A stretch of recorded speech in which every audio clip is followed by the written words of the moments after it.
काल भैया करवा चौथ बा। पुरुष लोग में बड़ा खुशी के लहर दौड़ता, बहुत ज्यादा खुशी के लहर बा।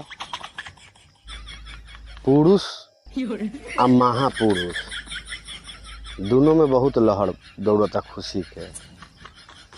पुरुष ऊ होला जे एगो स्त्री ओकरा भिड़ी बा, ओकरे से संतुष्ट बा। आ भैया महापुरुष ऊ होला जेकरा एगो ना दू चार गो से संतुष्टि मिलेला। तो दोनों के हार्दिक अभिनंदन बा।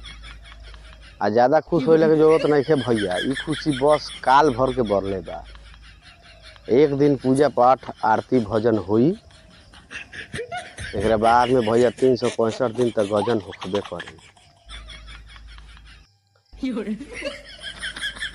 नाग पंचमी आ करवा चौथ एके ह भैया। साल में एक दिन पूजाला लोग आ सालों भर पिटाला लोग।